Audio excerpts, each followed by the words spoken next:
I have not done a video like this in a long time, and I've been thinking about things and jotting some things down, and I've been forgetting some things, so I figured I would get it out now. This is a time of year when people set new goals. We are in the second month of the year, and a lot of people come up with New Year's resolutions in January, and usually by now, they've given them up. And so, you'll see things that you need to do or things that you need to give up in the new year and things you should try in the new year. And I think that is something that we should be considering even as naturals. And this is the time of year when people usually give up things. So this is my short list of things that we maybe need to give up. So we'll say like the natural hair Lent piece, if you will. I wrote them down, so I'll be referring to my phone intermittently so that I do not forget what I wanted to say. So I was going to do this in separate segments, but I'm just going to get it all out now. So, number one, let's stop referring to our natural hair as the struggle. We all see it. The struggle is real. This is difficult, hashtag the struggle, and I understand it. And I know that at times having natural hair can be challenging because we haven't always been taught the skills or have been given the tools or products, have not to deal and manage and groom our hair when it's natural. However, we have to be careful of the words that we use to describe our hair and the phrases that we use to describe our experience with our hair. And yes, there are some days when it's difficult, but there were days when it was difficult with relaxers. There's, bad hair days no matter how your hair is. It doesn't matter if you have a sew-in. It doesn't matter if your hair is natural or relaxed.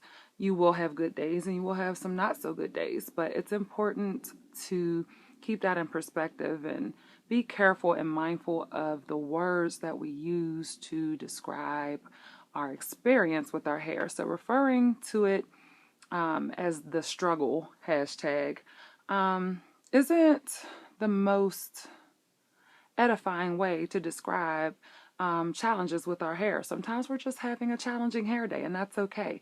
But struggle, I'm not sure. That could lead down a slippery slope of thinking about our hair. And sometimes we don't realize the type of things that we are saying can kind of etch themselves into our psyches. So I would say definitely limiting or minimizing or getting rid of completely the term the struggle or the hashtag the struggle. Let's see. The next one. Referring to grooming our natural hair as taming. I need something to help me tame this stuff, this taming, and what can I get to wrangle it in and those type of things. And I understand, again, our hair can be wild and it can be uncooperative at times. Natural hair has a mind of its own. If it wants to shrink, it will. If it wants to be poofy, it will. And I did an article on our website, it's a natural thing, pgh.com, at one point, and I was talking about the best way to have a good hair day. The best way to have a good hair day is to realize that to fight your own natural hair and what it wants to do naturally is futile. You will not win and you will be upset with your hair. So go with what it wants to do and you'll be a little bit happier. So I said all of that to say that let's just refer to it as grooming our hair, styling our hair, combing our hair, detangling our hair, but to refer to it as taming. And there are just certain things that we say without even realizing, what it is we're saying. But taming, it's not an animal, it's hair. So the next thing, what do I have? Adding on to the hair type chart to describe your hair type. Now, let me start on the hair typing chart. Initially, the hair typing chart, whether you were using the Andre's method or if you were doing the Lois method,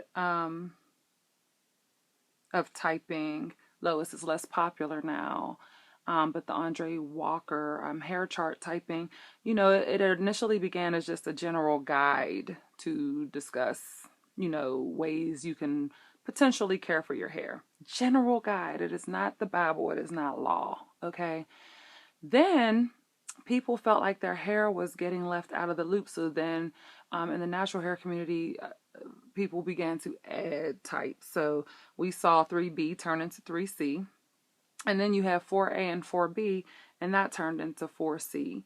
But what you'll start to notice is that people will start putting value judgments onto the hair types. So you'll see posts like, my hair is 4Z, and, or my hair is 5G, things that don't really even exist, but because we have a way of expressing our hair, unfortunately, we've been taught to see our hair as good or bad, quote unquote. And we tend to describe it with that hierarchy. When you have hair typing systems and you continue to add to them, it's almost like you're saying you're giving your hair value or unvalue by describing it that way. Like, why would you put it at the end of the list? If there's a beginning, then there's an end. If there's a good, then there's a bad. You understand what I'm trying to say? I think it makes sense. But I just think it's important that we let things be general guidelines, but we don't take them as law. It's not that serious. I don't think that a chart can encompass all of the facets of the things that happen with hair. Hair is so unique and it's so unique. It's like a thumbprint or a snowflake. You just can't get all of the qualities that it possesses and put it into a chart. It does not work. And then that's what happens when someone feels like their type is left out, then they continue to add and add and add. And how does that become helpful to a person's journey? At this point, if it's not really, we've all experienced so many unhealthy things with our natural hair journey. It's just important to consider the things that we are saying and doing and using as like law. So, if you want to use hair typing as a loose guide, use it as a loose guide, and that's fine. But to use it as like something that you swear by and it's the only thing, or you can't use this because you're a this, and you can't do that because there are no extremes. Anytime you deal in extremes, you are dealing with, you're dealing in extremes, and it's not healthy.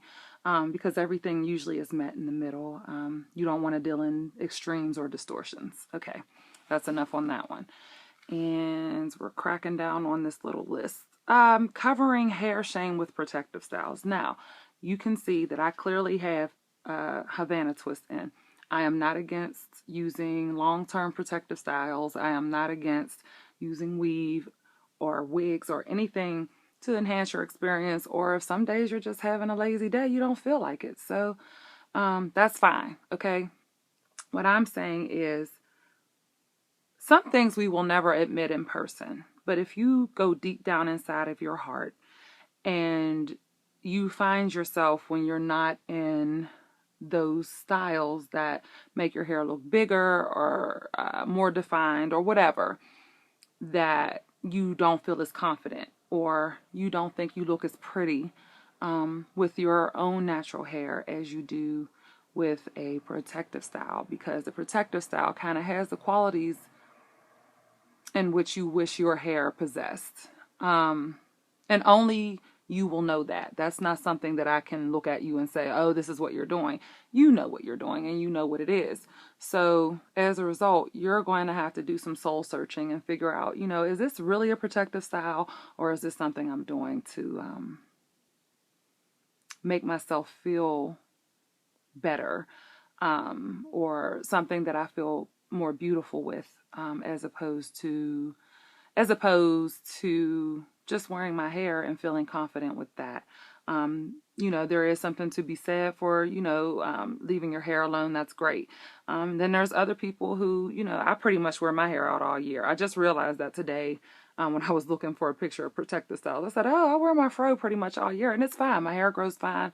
Some people it works for, some people it's a tool for growth. Sometimes it's, so that they can like not touch their hair and be all in it. Sometimes it's just, you just need a break and you don't feel like doing your hair. I didn't want to always do my hair when it was relaxed. So I understand. And pretty much now I just let it do what it wants. It rolls. I just don't. So, this was different for me.